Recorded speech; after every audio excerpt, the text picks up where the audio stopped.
I'm here today because my husband's been unemployed. He's been laid off twice since last July, and I am working 2 jobs, and even so, with the costs of the insurance coverage I'm getting, when he loses his unemployment at the end of January, we're not going to have enough to make it.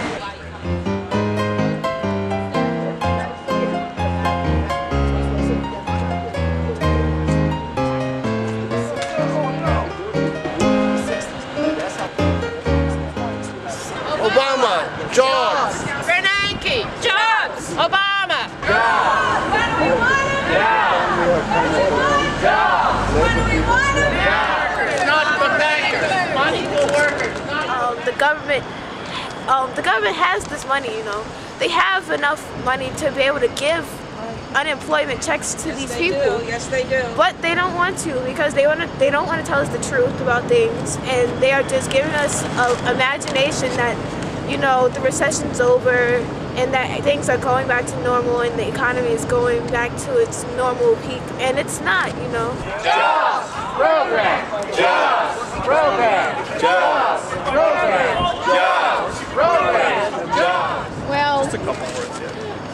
what can I say? I think we all agree that Thanksgiving is coming up, and the rest of the country and our congressional representatives will be feasting on turkey and stuffing and yams and cranberry sauce and apple pie, and we'll be starving. And it's time that Congress got their act together and not only reauthorize the extensions for the people who are unemployed and in tears behind us, but also voted to pass a bill to give the long-term unemployed, the 99ers, another 20 weeks of unemployment.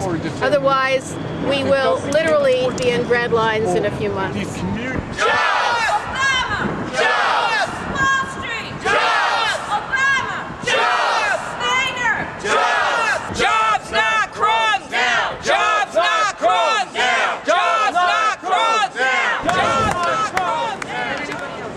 Hi everybody, I'm from TW Local 100. I'm here because union jobs are diminishing all over the country. After 2000, when Cuomo gets in at 2011, it's going to be a full force attack on public sector jobs. They already laid off 800 workers at TW, and when Cuomo gets in, I think it's going to be worse. They're threatening to lay off 6,000 teachers in 2011. This is a nationwide problem. That's why I'm here to support the 99ers, because this is a nationwide problem. We should all get behind this. Thank you.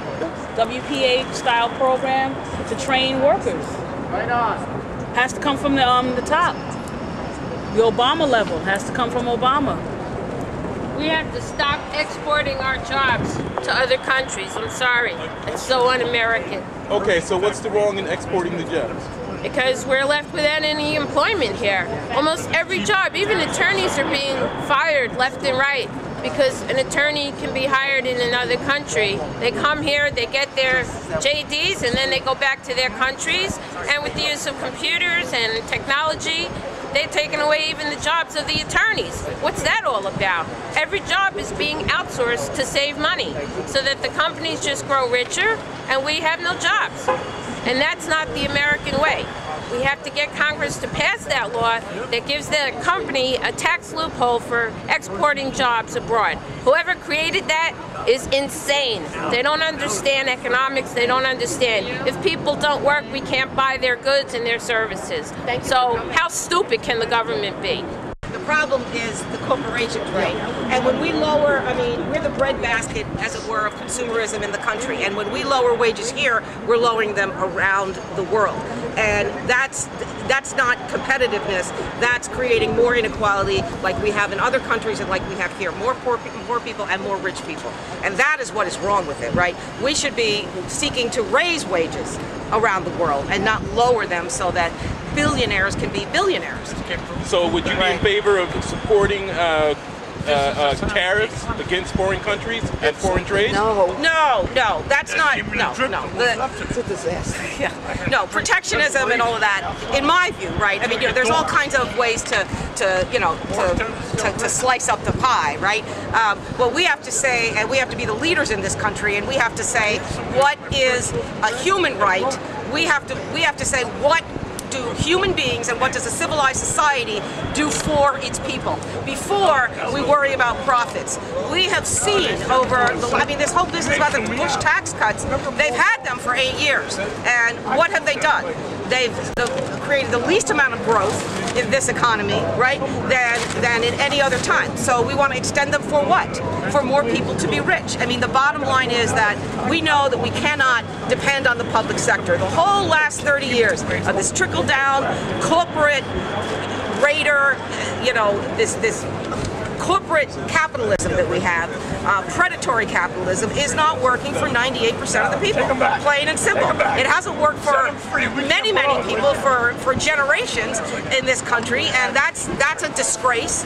But now it's reaching the middle class, and what we have is the meltdown of the middle class, and people need to realize it, because if it's not me, it's going to be you next, and your next door neighbor, and your next door neighbor. And that's the plan. We have the greatest inequality in this country that we have had in generations since the Great Depression. And if we don't wake up and say, wait a minute, what kind of a country do I want to have for my children and my grandchildren, forget about the deficit and all of that. What we have to worry about is, where is our money going, right? I mean, we've got all these military contractors that are raping us, and people filthy rich, and it is not right when we have children starving in the streets. And that's this country, and that's right now.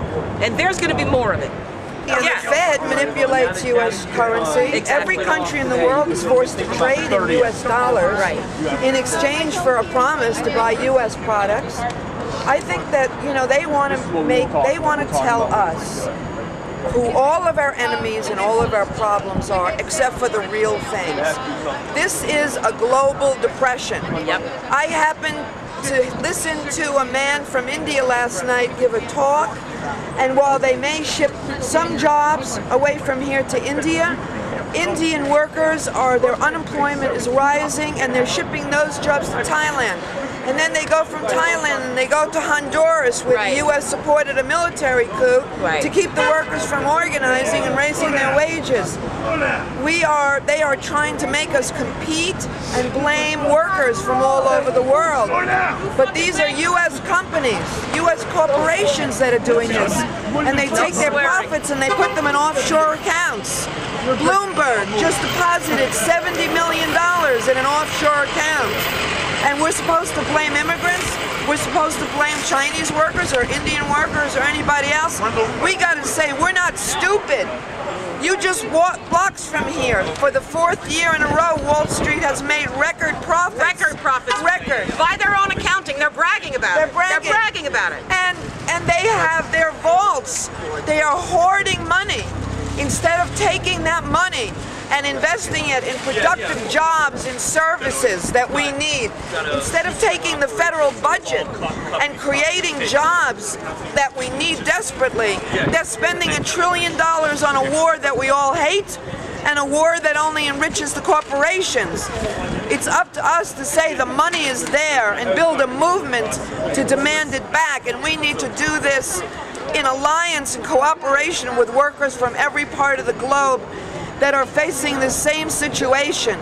Those are just the things they want to tell us to look in the wrong direction. But we workers, we're smarter than that. We can figure it out. Our problem is here, right here, $600 billion to bail out Wall Street. The Congress and Obama said no more bailouts, and they did it again 2 weeks ago.